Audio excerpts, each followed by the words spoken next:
上一集就睇咗阿 Van 間屋係點樣啦，咁呢一集就問一問究竟阿 Van 你就點樣去揾呢間屋啊，同埋啲詳細，即係你有咩困難等等嘅。今集係你嚟日本做什麼系列第4集，觀眾喺東京23區買咗嘅一間一戶建，佢嚟日本嗰陣時會喺呢間一戶建度同朋友一齊住。上一集就睇咗佢間屋，今集就問一問佢買屋嘅流程同埋遇到啲咩困難。佢有一個 YouTube 頻道係講電玩，有興趣成為呢個節目嘅主角就歡迎聯絡。你一開始都係諗東京㗎啦，地區嚟講就最初係嘅，因為其實本身主要都係讀 L 都係去秋葉原啊嗰啲地方嘅啫嘛，咁所以 default 就係默認係東京㗎啦。咁係後尾有段時間就發覺，哇揾咗幾次同個 agent 過嚟，可能話個 agent 有一次試過就係我哋傾好晒話今日上嚟去睇個盤，但係結果咧就係未去到嗰邊咧就話嗰個盤嘅嗰個賣主就話咧已經係賣咗俾人啦。哦 agent 個人喺呢度嚟㗎，佢喺呢度有 office 定點樣？有嘅，有啲同事喺呢一邊嘅，即係佢可能係香港嗰邊就幫我哋去溝通，跟住然後就叫佢就同我哋一齊過嚟呢邊睇咁樣咯。咁其實都試咗幾次，都係有啲咁嘅問題，就發覺開始覺得啊，係咪真係啲平嘅盤都唔輪到你玩啦？因為佢最初嘅時候咧，其實我係考慮緊千葉嗰邊嘅，即係諗住再遠啲應該冇咁難買到啦。咁千葉即係可能搭總武線咁樣就可以去到秋葉原㗎啦，一條線係啦咁樣嗰啲附近嘅位置咁樣去睇啦，咁樣見到啲盤嘅價錢啊，或者係個 size 上邊咧，我哋係接受嘅，即係可能講緊400-500萬咁都有嘅。咁但係去到嘅時候又呢個又話唔賣，嗰個又話已經賣咗，跟住甚至有啲係睇到好似 OK 啦，跟住然後再實地去望嗰間屋咧，裏邊就甩皮甩骨嘅。即係好多呢啲古靈精怪，同埋就都幾多龍喵嘢嘅，真係喺度呢2年裏面不斷喺度磨嗰啲 detail， 發覺就其實都有一啲一見到就知服㗎啦咁樣咯。唔賣嘅意思即係點樣？佢知道你唔係本地人，跟住就話唔賣俾你。因為意思係類似係咁樣，因為其實最主要我哋個身份咧係其實一個外國人啦，咁。尤其是係我哋係經一個 agent， 即係我哋香港嘅 agent 去再同佢哋嗰邊嘅，即係可能個業主就即係佢可能揾咗一間公司，即係我唔知嗰個公司叫咩，應該叫就幫佢放盤咁樣啦。地產公司係地產鋪就幫佢放盤。係啦，咁變咗咧，我哋個 agent 咧就要同佢哋嗰邊嗰個地產嗰個人去傾，咁傾完之後咧，咁當中可能大家可能有啲聽唔明，咁再可能就再去到個業主嗰邊咧，佢一聽到可能話外國人咧已經唔搞啦，好麻煩。因為其實好似我都有見過有啲經過手嘅一啲 agent 咧，即係嗰邊嘅啲 agent 咧，即係可能係今次呢個唔得，可能下一個又係你啊，咁樣可能就大家都喺度傾偈㗎啦，已經係兩邊嘅 agent 喺度，因為佢哋驚咧就係你哋外國人咧。麻煩啊，因為你可能匯夠錢過去嘅時候，可能個時間啦，又一來又耐啦，二來就係可能傾下，即係你未俾錢去嘅喎，你話 OK， 跟住但係咧拖咗個時間，但係結果咧唔買喎，咁你當中個時間可能你已經俾喺當地人咧嗰個時間已經係長咗啦嘛，咁佢哋就好唔中意呢樣嘢嘅。明白，即係好簡單啫，即係其實外國人即係未必係好直接、好簡單係歧視，只不過係即係實際情況，而嘅時間又多啊，或者係手續多咁樣。係啦，咁因為譬如你話買樓啦，咁譬如同地產公司講咗，跟住佢就會唔接其他㗎啦，即係其他人嚟問咧，佢都話而家係即係做緊手續係買緊㗎啦。咁所以其實對於個屋主嚟講，可能都有一定嘅風險，咁所以就唔賣咁樣。咁都明白。咁仲有就有一個可能都大家可能要留意啦，就係即係佢哋咧好興就係即係你擺咗個盤上去嘅時候咧，佢未必淨係擺喺嗰度嘅，即係佢可能係自間實體鋪就有個擺啊，跟住可能就另外頭先都講啦 At Home 同 Sumo 佢都可以擺上去嘅。咁當中咧就會牽涉到就係佢擺上 Sumo 咧係 A 公司。擺上去可能係 B 公司，咁變咗就會有頭先出現過一啲就係無啦啦會賣咗嗰啲情況咯。呢間屋咧其實就算係最尾10月份嗰陣時揾嘅，咁如果話即係之前嘅話咧，就係透過翻可能係 Sumo 啊或者係 At Home 呢啲日本嘅網站去睇啦。咁其實咧Sumo 咧就應該係會有 VPN 限制嘅。如果你香港嘅話，就可能要用 VPN 嘅方法啦。咁你自己揾啦。咁但係你話 At Home 咧就會相對地簡單啲嘅。因為佢可以喺個地圖上面就任意篤啦，咁變咗就相對你可以有感覺地去揾一個地區去格價同埋價錢上面你啱唔啱啦？我想問問你係2023年嗰陣時，你已經開始揾㗎啦。係啦，咁就係透過 Sumo 同埋 At Home。最初 Sumo 先嘅，但係因為發覺後尾係兩個網站都其實係有各自嘅盤係放上去嘅，即係當獨家咁樣啦。咁變咗就兩邊都要睇咯。咁喺呢2年裏邊，咁你即係實際睇個樓係大概有幾次啊？睇過真係實物嘅有3到4間，我唔記，因為唔係我淨係我去睇，因為我啲 friend 都會過嚟睇，咁變咗就即係夾埋應該 around 應該3到4次嘅啦。咁即係喺香港嗰度睇下 Sumo， 跟住 At Home 咁樣 OK 就編出嚟，或者係 send 條 link 俾個地產，係啦，跟住就問到係可以睇嘅，跟住就自己有時間咁樣就過嚟睇3、4次啊，係啦間應該唔止㗎啦，即係3、4次，跟住有每次可能有幾間㗎嘛。係啦。咁之前你睇過即係大概有幾間啦？我諗即係你咧 total 嚟係純粹喺物理上面見過嘅樓啊，直情係入去屋裏邊睇。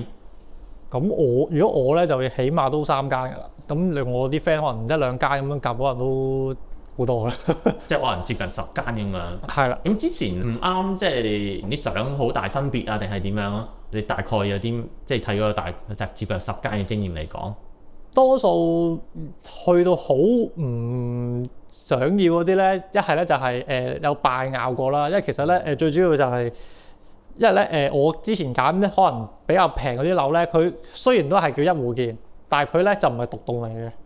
佢係連棟嚟嘅。哦，即係同隔離嗰啲屋嚟黐到密晒。係啦，咁嗰啲即係好似香港啲度假村屋咁樣咯。咁變咗就，如果你有擺咬，咁可能就會出現一個問題，啲蟻喺邊度嚟咧？或者你啲蟻會唔會影響到人哋咧？咁呢個就係我哋會考慮嘅嘢啦。咁因為其實我哋嗰啲 agent 都話，一有擺就唔建議啦。因為始終你滅唔到嘅。因為尤其是我有試過有一間就係咩咧，係啲白蟻咧係喺人哋個花園過嚟嘅。咁變咗就你可以點樣咧？即係你啲蟻喺人哋嗰邊，但係佢又影響唔到佢喎。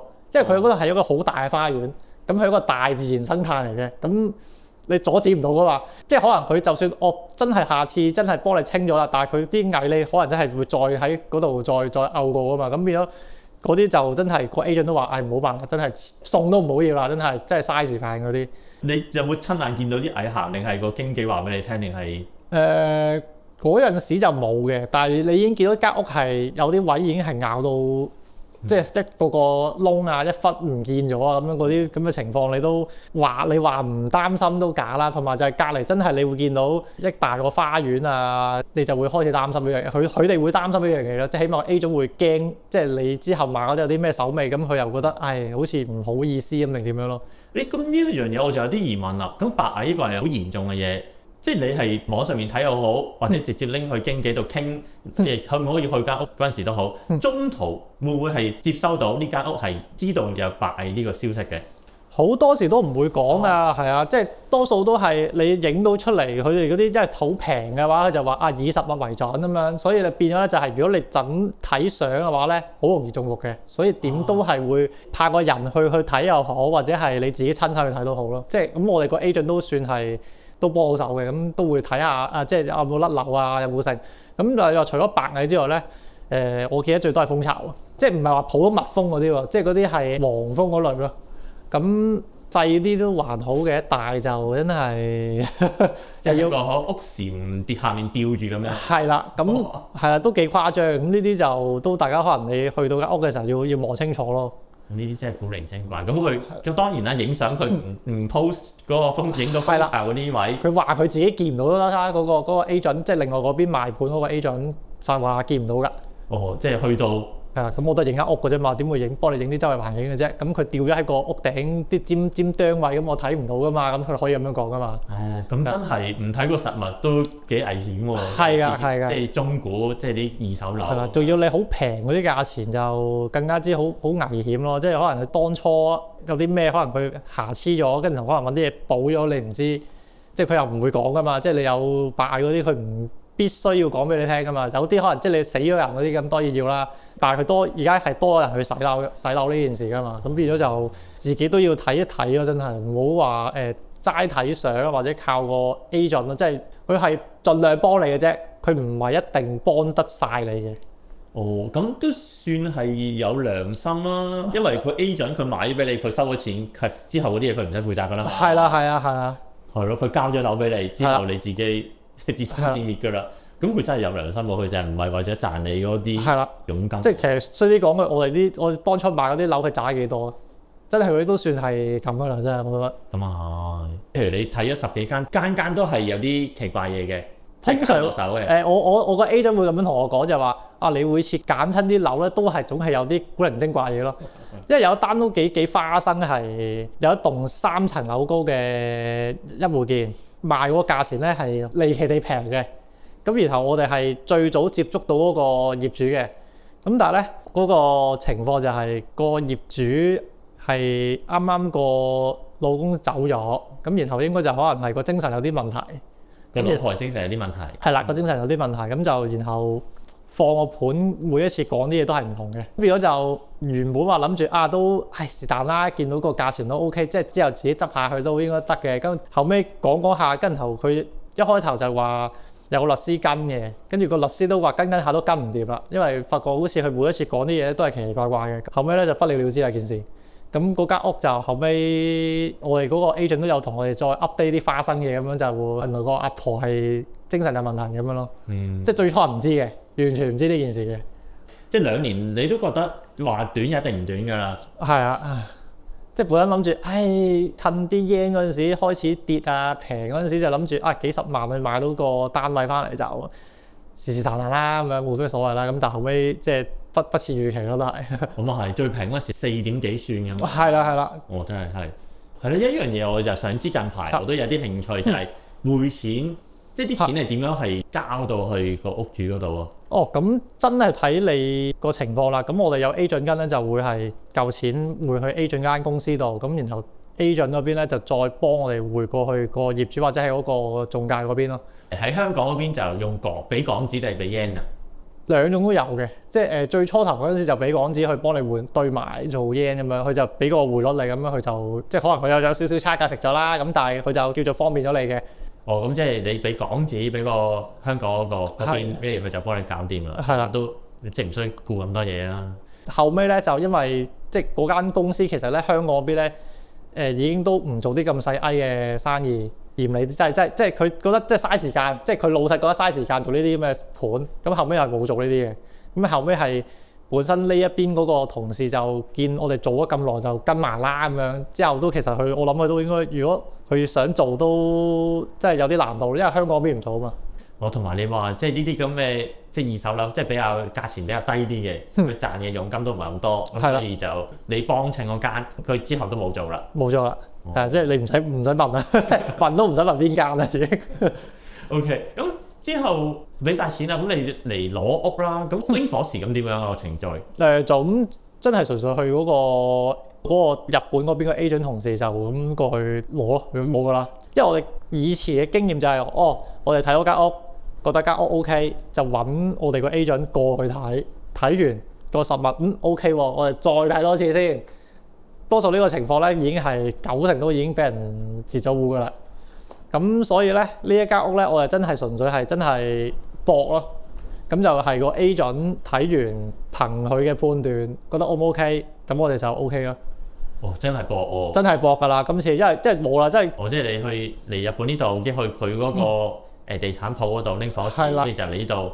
每一次可能話我哋即係同嗰個 agent 磨合咗幾次之後，發覺即係我哋覺得 OK 嗰啲嘢，佢覺得唔 OK， 係啦。咁而佢覺得 OK 嘅時候，咁應該就嗰件事就 OK 啦。即係我會咁樣去諗咯，係啦。即係佢個要求比我哋高，咁所以就用佢個標準咧，咁我覺得如果佢都話 OK 嘅話，咁應該呢間屋就應該點都冇死嘅，係啦。咁所以就搏咯，咁然後都叫做係有少少啲即係甩皮甩骨嘢啦，咁但係嗰啲都係小問題嚟嘅，咁所以我覺得自己整得到，咁佢都即係叫做符合佢嘅講法啦。明白。佢有冇跟埋嚟㗎？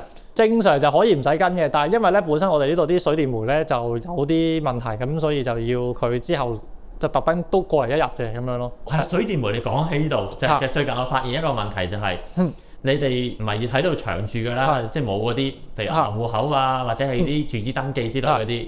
咁你點樣去申請嗰啲水電煤？咁我自己住喺呢度咧，咁我冇乜難度，信用卡俾錢每個月自動轉賬，乜都搞掂啦。咁你嗰度係點樣搞？呢度我哋就試緊嘅，因為其實申請嗰部分咧唔難嘅，比起俾錢就真係完全係冇難度咁滯嘅，我覺得就。申請你係上網填方定係點樣啊？上網填方嘅啫，okay. 即係因為我有個 friend 就係本身之前住大阪嘅，咁佢有個經驗，咁其實就佢就好拿手咁樣咯，即係佢就咁求其篤咁樣已經話申請咗㗎啦。跟住佢話爭在係開通嗰度就可能有驚，因為我哋始終我哋個人喺呢度啊嘛，咁變咗就開通個 part 就佢會緊張啲。咁但係你話so call 佢成個流程真係純粹真係上個網咁樣篤完，我都覺得嚇咁就得㗎啦。係水電煤，譬如基本呢3樣啦。電就唔使個人喺度嘅，水個人都唔使喺度嘅。煤氣或者石油氣咧，我嘅經驗咧，煤氣係要有個人喺度。係啦。你咧？你係石油氣㗎嘛？係啦。咁就呢部分就係我哋上個月咧就個 agent 就同我哋特登過嚟嘅，因為咧我哋嗰個咧就 agent 都跟埋嘅。係啦，佢真係算係咁啊，真係。咁本身冇另外收錢嘅。冇。咁好人啊？可能佢之前收咗錢咯，我唔知啦。或者係包埋㗎啦。係啦。咁點解咧？因為本身咧就呢個單位咧，其實上一手咧係有一個嘅 gas 嘅計程，即係上一集都有講到少少啦，就係因為佢本身係有一個10幾年約，咁佢上一手係用唔晒，咁佢就唔知有咩方法可以令到呢件事可以即係可以叫做 keep 住落去啦。咁所以我哋之後咧就繼承咗呢個嘅 gas 嘅時候咧，就要可能要簽翻啲文件啊成咁個 agent 咧就幫我哋去做呢個搭橋啦。嗰日咧就我同個 agent 咧就坐咗喺下邊就等咗個 gas 嘅 staff 過嚟，等咗好似2-3個鐘咯。佢因為佢又係個好衰嘅，佢好 range 佢話我哋呢個時間到呢個時間到，咁但係佢就唔會講定我哋係邊個時間會一定到嘅。咁所以咧我哋就2條友就坐喺度，因為喺度磨到去零為止咯。咁呢個我覺得即係 agent 即係冇必要咁做噶嘛，其實老老實實咁，但係佢就真係做到咁徹底咁，我覺得真係即係算係咁噶啦，真係我覺得個 gas 嗰部分咧，因為咧係繼承上一 part 啦，咁其實好多嗰啲嘢咧都係我哋冇得揀咁樣，同埋就係佢淨係只可以咧就係用嗰個咩鎮宅，即係俾用銀行過數，其他都唔得。係銀行戶口轉賬。係啦，咁我哋就呢度做唔到啦，咁唯有就係靠個 agent 去幫我入錢咯。佢真係純粹真係要幫手入錢㗎咋，佢冇做過任何嘢㗎，真係純粹我哋兩個企喺度去入錢，入完我俾張單我就咁樣咯。正常嚟講啦，唔應該咁做嘅，我覺得佢哋係會有啲即係香港就會有啲叫物管嘅嘢，就幫你去做呢樣嘢咯。即係可能一個月可能收翻你幾百幾千唔知，咁總之就係幫你做晒啲水電門嘢咁樣咯。係啦，咁即係你一暫時都係靠個 agent 幫你。係啦，咁其實就可以網上去俾錢嘅，因為頭先我都可能睇嗰啲單就話可以俾 PayPay 嘅 ，PayPay 就其實係支付寶香港嘅話都可以係直接可以互通啦。咁然之後可能可以試下就係用支付寶去俾錢啊嘛，睇得唔得？咁另外就係即係應該係 gas 唔係 gas 電力嗰邊係應該可以就咁直接俾卡嘅，但係我哋未試過香港啲卡得唔得？咁呢個都係睇下，如果真係唔得嘅話，就之後再算啦。間現況咧就係都係揾 agent 交錢。係啦，佢揾 agent 幫拖先，幫一幫先。係啦，咁如果日本呢度如果係最基本嘅就係佢每個月嘅張單俾你，係啦，你拎去便利店又好，郵局又好，即係自己入錢咧現金啊。我嘅話咧就全部信用卡㗎啦。係咁方便啊嘛，因為始終佢每個月自動過數㗎嘛，應該係。係咯。係啦，睇下你實驗睇下成唔成個 PayPay Alipay 嗰度。信用卡就有人同我講話，日本呢度咧其實有陣時唔俾香港嗰啲信用卡係每個月自動去交電費啊，或者係煤氣嘅之類嗰啲嘅。咁睇下，即係佢講呢樣嘢係佢嘅情況啊，定係整個日本？但係基本上都係呢個情況。咁你睇一睇。好。咁另外今日你而家收緊啦家私，收咗屋，今日呢一日係第幾次嚟間屋啊？